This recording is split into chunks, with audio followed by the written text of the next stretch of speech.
አሰላሙ አለይኩም ወራህመቱላሂ ወበረካቱ። ሰላም እንዴት ናችሁ? ውድ ቤተሰቦቼ ሁላችሁንም ሰላም ብያለሁ። በያላችሁበት ሰላማችሁ ብዝዝት ይበል። ሀገራችንን አላህ ሰላም ያደርግልን። ሀባይብ ዛሬ ቀኑ ሰኞ ነው፣ ኦገስት 10 2026። በዛሬ በሰኞ የቀኑ ውሎ የወርቅ ዋጋ ምን ደረሰ የሚለውን አብረን የምናይ ይሆናል። ወርቅ እንግዲህ ግራ እያጋባን ነው። ጨመረ ስንል ይቀንሳል፣ ቀነሰ ስንል እየጨመረ ያው ግራ ማጋባት ውስጥ ነው ያለው። በሳዑዲ አረቢያ 1 ግራም 24 ካራንት ወርቅ 522 ሪያል ከ31 ሳንቲም እየተሸጠ ይገኛል። በዶላር 139 ዶላር ከ28 ሳንቲም በመሸጥ ላይ ይገኛል ማለት ነው። 22 ካራንት 1 ግራም ወርቅ 478 ሪያል ከ78 ሳንቲም እየተሸጠ ይገኛል።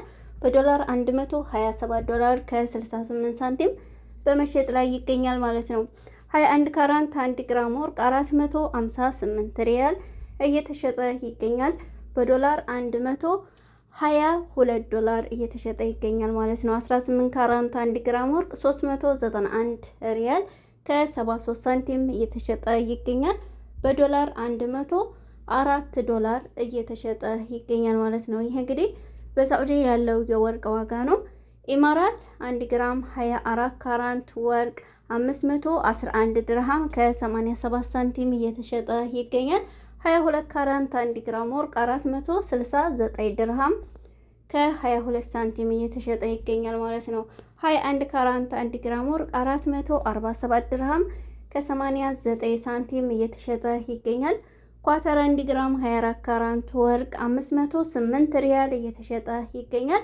508 ሪያል ከ52 ሳንቲም በመሸጥ ላይ ይገኛል ማለት ነው። 22 ካራንት 1 ግራም ወርቅ 466 ሪያል ከ14 ሳንቲም ወይም ሀላላ እየተሸጠ ይገኛል። 21 ካራንት 1 ግራም ወርቅ 444 ሪያል ከ96 ሳንቲም እየተሸጠ ይገኛል ማለት ነው። ውድ ቤተሰቦቼ ኩዌት ላይ 1 ግራም 24 ካራንት ወርቅ 43 ዲናር እየተሸጠ ይገኛል። 22 ካራንት 1 ግራም ወርቅ 39 ዲናር ከ49 ሳንቲም እየተሸጠ ይገኛል ማለት ነው። 21 ካራንት 1 ግራም ወርቅ 37 ዲናር ከ69 ሳንቲም በመሸጥ ላይ ይገኛል።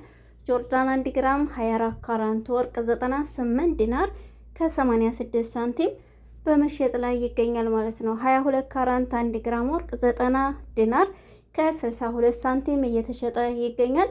21 ካራንት 1 ግራም ወርቅ 86 ዲናር ከ50 ሳንቲም በመሸጥ ላይ ይገኛል ማለት ነው። ባህሪን 1 ግራም 24 ካራንት ወርቅ 52 ዲናር ከ58 ሳንቲም እየተሸጠ ይገኛል።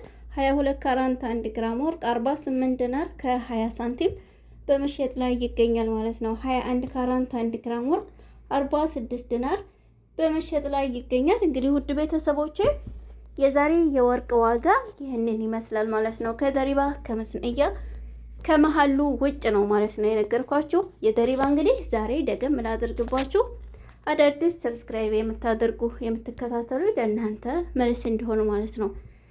የደሪባ ከ115% ይታሰብባችኋል በግራም ማለት ነው። ማለቴ ከ100 ሪያሉ 15 ብር ይጨመርባችኋል ማለት ነው።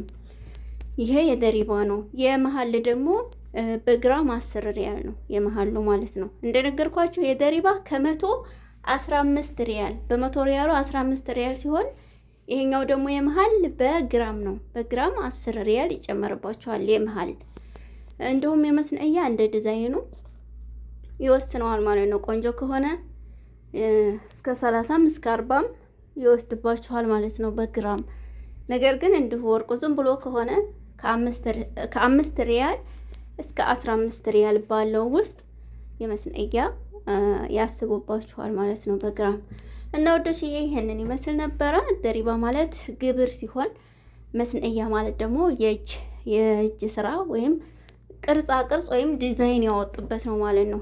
የመሀል ማለት ደግሞ የሚሸጡበት የቦታው ወይም የቤት ኪራይ በሉት እንደዛ ነው። ውዶችዬ ስለነበረን ቆይታ እጅግ አድርጌ አመሰግናለሁ። ቪዲዮውን ላይክ አድርጉት። አዲስ ከሆናችሁ ሰብስክራይብ አድርጉ። እናንተ ላይክ እና ሼር ስታደርጉት ለወርቅ ፈላጊ እህቶቻችን እንዲደርስ ይሆናል። እንግዲህ ለምታበረታችሁ በሙሉ እጅግ አድርጌ አመሰግናለሁ። በሌላ ቪዲዮ እስከምንገናኝ ለኔም ለእናንተም መልካም ጊዜ ይሆንልን።